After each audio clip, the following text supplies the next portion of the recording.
ادا کرنے کی شک رولز میں ترمیم کی اور 50% ادا کر کے لیا، اور اس پر بھی 4 مقدمات اور 4 سزائیں ہو چکی ہیں۔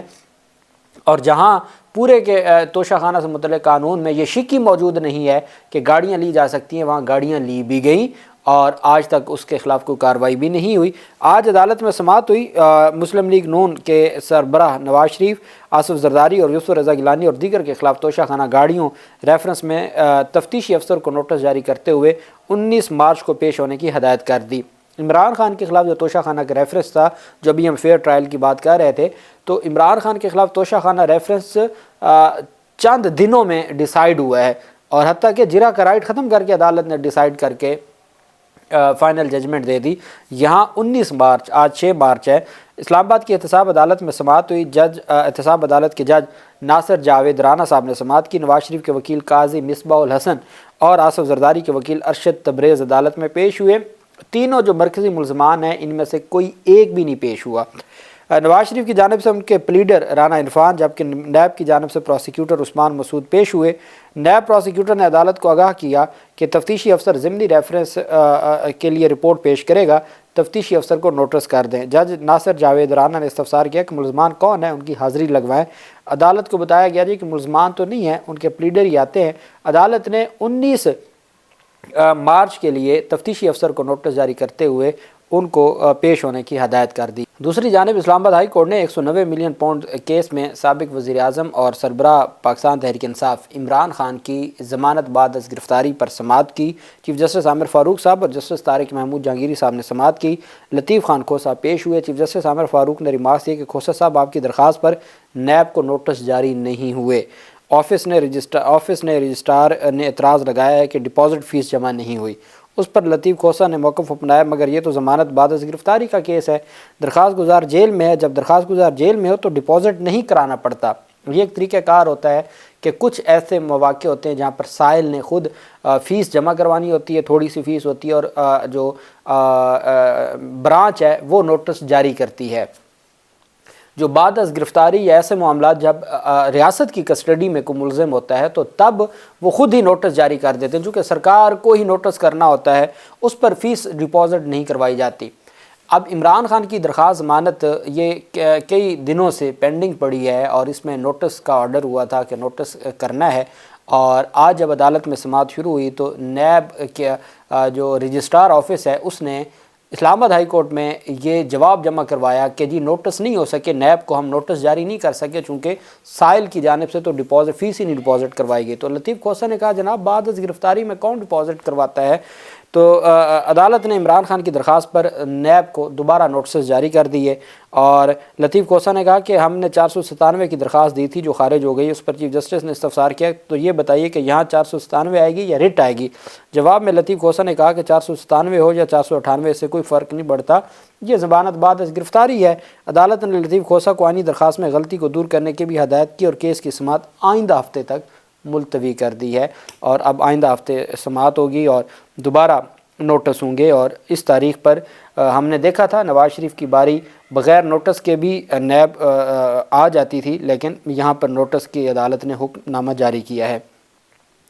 عمران خان بشرا بی بی کی درخواست ضمانتوں پر سماعت ہوئی۔ یہ 6 مقدمات میں عمران خان کی سیشن عدالتوں میں ضمانت ہے، اور ایک ضمانت ہے یہ عبوری ضمانتیں ہیں جو بشرا بیگم کی۔ اس پر عدالت نے احکامات جاری کیے تھے کہ عمران خان اور بشرا بیگم کی ویڈیو لنک کے ذریعے حاضری مکمل کروائی جائے۔ عدالت نے حکم دیا کہ آئندہ سماعت پر سپرنٹینڈنٹ اڈیالہ جیل جواب جمع کروائیں کہ ان کے خلاف توہین عدالت کی کارروائی کیوں نہ ہو۔ عمران خان اور بشرا بیگم کی درخواست ضمانت پر سماعت کے دوران ویڈیو لنک پر درخواست گزاروں کی عدم پیشی پر سپرنٹینڈنٹ اڈیالہ جیل کو توہین عدالت کا شو کاز نوٹس جاری کر دیا عدالت نے۔ عدالت میں سماعت ہوئی تو دونوں کی آن لائن حاضری لگانے کی ہدایت کی گئی تھی۔ حکم کی عدم تعمیل پر سپرنٹینڈنٹ اڈیالہ جیل کو توہین عدالت کا نوٹس جاری کیا گیا۔ سماعت ایڈیشنل ڈسٹرکٹ اینڈ سیشن جج طاہر عباس سپرہ صاحب نے کی، اور پی ٹی آئی کے وکلاء پیش ہوئے، اور عدالت جج طاہر عباس سپرہ نے پولیس کو کہا کہ حکام سے بات کریں اور ان کی آن لائن حاضری لگوائیں۔ وکیل سردار مصروف نے دلائل دیا کہ آج حاضری لگوا لیں لیکن بحث اگلی سماعت پر کریں گے۔ طاہر عباس سپرہ نے ریمارک کی کہ آج حاضری ہوئی تو بحث بھی آج کرنی ہوگی۔ وکیل نے بتایا کہ سلمان صفدر صاحب آج پیش نہیں ہو سکتے، آج آپ حاضری لگوا لیں۔ بعد ازاں عدالت نے ویڈیو لنک کے ذریعے حاضری تک کیس کی سماعت میں وقفہ کیا۔ بعد میں بھی کہا گیا جی کہ ٹیکنیکل ایشوز کی وجہ سے حاضری نہیں ہو رہی، اس پر عدالت نے سپرنٹینڈنٹ اڈیالہ جیل کو توہین عدالت کا شو کاز نوٹس جاری کرتے ہوئے 11 مارچ کو طلب کر لیا۔ جبکہ جو ایک مقدمہ تھا سندھ ہائی کورٹ میں جو ٹویٹر کی بندش سے متعلق، ایکس کی بندش سے متعلق، اور عدالت نے حکم جاری کیا تھا کہ ٹویٹر کی بندش کو ختم کیا جائے، ایکس کی بندش کو ختم کر کے بحال کیا جائے، اور وہ نہیں ہوا تھا۔ اس پر سندھ ہائی کورٹ نے social media plate form x کی بندش سے متعلق توہین عدالت کی درخواست پر چیئرمین پی ٹی اے جو پاکستان ٹیلی کمیونیکیشن اتھارٹی کو شو کاز نوٹس جاری کر دیا، اور عدالت نے تحریر حکم نامہ جاری کر دیا۔ تحریر حکم نامے کے مطابق عدالت نے آبزرویشن دی کہ پی ٹی اے نے ایکس کی بندش سے متعلق کوئی معقول جواز پیش نہیں کیا۔ چیئرمین پی ٹی اے کو توہین عدالت کی کارروائی کے لیے خود کو بے نقاب کر رہے ہیں۔ عدالت نے ایکس کی بحالی سے متعلق جاری حکم امتناع میں بھی توسیع کر دی۔ عدالت نے احکامات وفاقی حکومت، پی ٹی اے سمیت دیگر کو ارسال کرنے کا حکم دے دیا۔ تحریر حکم نامہ میں کہا گیا کہ وفاقی حکومت اور پی ٹی اے کی جانب سے جواب جمع کرانے کے لیے مہلت طلب کی گئی ہے۔ عدالت نے آئندہ سماعت سے قبل وزارت داخلہ پی ٹی اے کو جواب جمع کروانے کا حکم دے دیا۔ ملک میں social media plate form x سابقہ جو ٹویٹر تھا اس کی بندش سے متعلق دائر درخواست پر عدالت نے توہین عدالت کا نوٹس جاری کر دیا ہے چیئرمین پی ٹی اے کو۔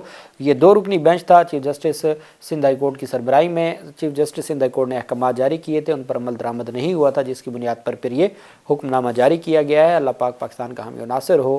بہت شکریہ۔ اللہ حافظ۔ پاکستان زندہ باد۔